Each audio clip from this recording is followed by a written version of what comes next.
prophecies of Hazrat Muslim we read in Tazkira, some of them have been already fulfilled.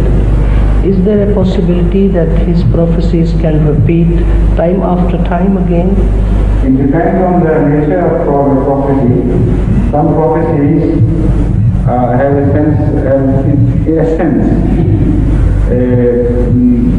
character of repetition. For example, fir bahar aayi, khuda ki baat fir puri hui. Now the whole style of the language bears repetition and denotes repetition. So such prophecies go on repeating. And certain prophecies again which are conditional, and the conditions have been mentioned. Whenever those conditions will be in existence, whenever those conditions appear, the prophecy will take charge and it will begin to be fulfilled. For example, there is a promise to Hazrat Muhammad sallallahu inni muhinun man arada ihanata wa inni muhinun man arada ayanata. That I am going to muhinun man arada ihanata. No, I'm thinking of muhin. Muhin is not a verb, it is a name. What do you call it? Mirza? Ism file, hai na muhin? Ism file. How is it translated into English? I'm thinking of the counterpart of ism file in English, which I don't know. So this is, I'm pointing this out particularly because when a prophecy is made in verbal form, this will happen. That may occur once and then finish. But when ism file is used instead, that indicates a constant state. Inni muhinun is different, inni muhino is quite different. Inni muhino may mean that I will put to disgrace just once. But when Allah says inni muhinun, that means that it is my, almost like saying it's my attribute. Whenever a thing occurs, then I behave like this. So muhinun means I am the one who puts to disgrace, brings to disgrace. So this is the style which shows that there is a sense of repetition, a connotation of repetition in such predictions or prophecies. So the full meaning is that I am the one who causes to be disgraced. Whoever attempts to disgrace you, and I am the one who comes to the aid of those who come to thy aid. That is the full meaning. So the style of the prophecy itself is telltale. There is a sense of repetition, and you can read in that prophecy from the style the prophecy is carried, that it is a repetitive prophecy and not to be fulfilled.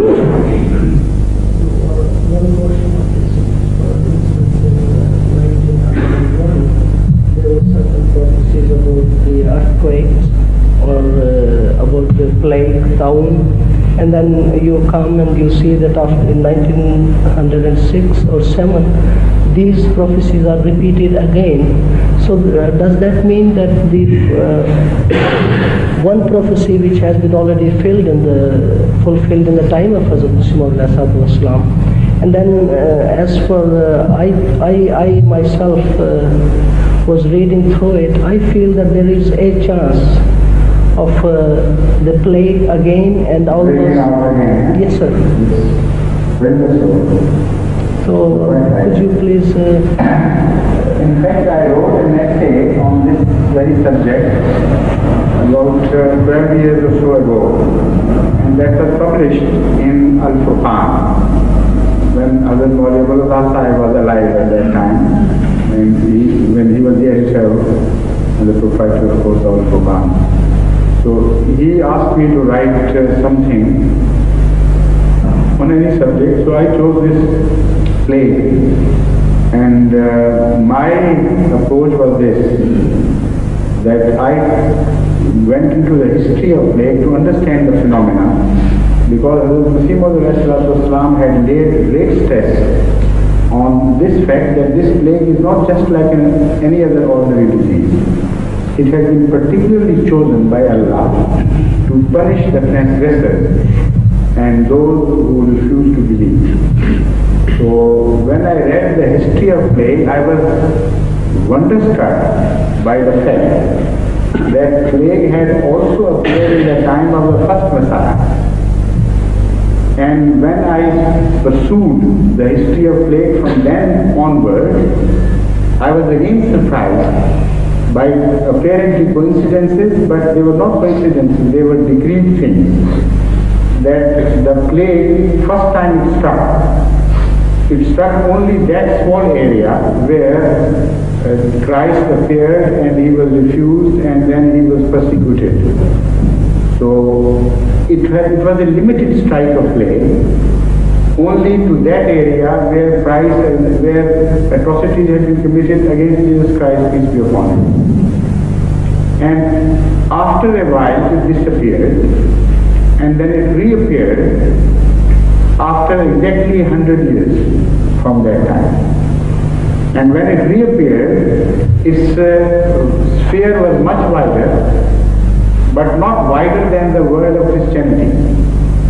Wherever Christianity had been persecuted, plague appeared, and it covered a part of Roman Empire in the second coming. Third time it came after an absence of a few hundred years, at the time of just before Hazrat Muhammad Mustafa sallallahu alaihi wasallam, peace be upon him. And then the plague came not to help the Christians but to punish the Christians. And this area was extended right up to Mesopotamia. And the whole Christendom suffered from this plague, and that was a warning that we have not been only destroyed spiritually, but you have been rejected now totally. The same sign which came to aid you, to help you, has now come to punish you. And that was the interesting thing about plague, that it spread along the Christendom and left Arabia alone, just bypassed it. Through Syria, it went further east, and it did not travel down to Mecca or Medina. So fourth time the plague appeared was exactly 1400 years from Jesus Christ. And this time it came to Europe, and mainly it struck Europe. And the whole Christendom was stricken very terribly with this plague. This is called in the history of Europe as Black Death. It is known as Black Death. So this plague played havoc with European life, European cities and states, to the extent that in some places 25% people died of plague, in some places 50% people. I'm talking of the figures of the countries, and 50% of the whole population was wiped out by plague. It was so terrible. And the Christians, to prove that Allah has not been unjust, behaved so cruelly to Jews that they proved the fact that now they had taken the part of the Jews and they had become hard-hearted like Jews and said they deserved the same punishment which was meted out to Jews once. They burnt thousands of Jews alive, blaming them for this plague. And in some countries, some European countries, as many as 7,000 Jews are recorded to have been burnt alive in their houses. For the crime they had not committed, they said, because you are bad people, so plague has come. And by that act they were proving they are quite the contrary. They were proving that we are the bad people, the plague has come to punish us. So plague has a very special relationship, not only with religion, but the idea of Messiahhood. That is what is important. It does not come to the aid of other prophets normally in history, nor does it come to punish those who oppose other prophets, but only it has a special relationship with Messiah. This is why Muslim was given this time, and the 100 years are about to approach us now. The cycle of 100 years will be completed in 1898. So if it doesn't come earlier, I mean, nobody can say it will definitely complete the whole cycle. Sometimes things apply broadly speaking, not very sharply, that exactly it should be 100 years, because nowhere it is written that it should be exactly 100 years. But judging from the past history and the vast behavior of plague, one can reasonably expect that it would strike again and more widely in about 1998 or so.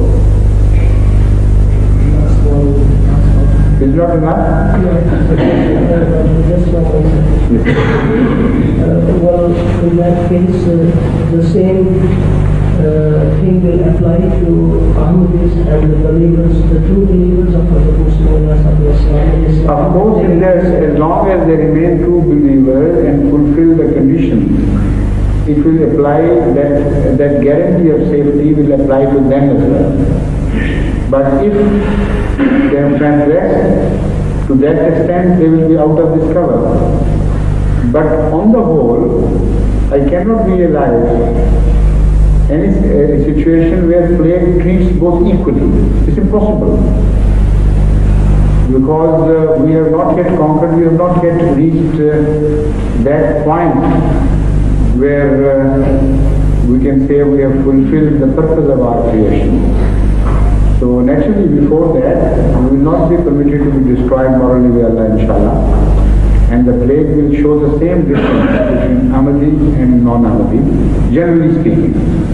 Some Ahmadis were struck by plague even at the time of Muslim, but they were so few in number, and many among them were also saved, that the distinction remains clear and observable by everybody. Yes, please, go on.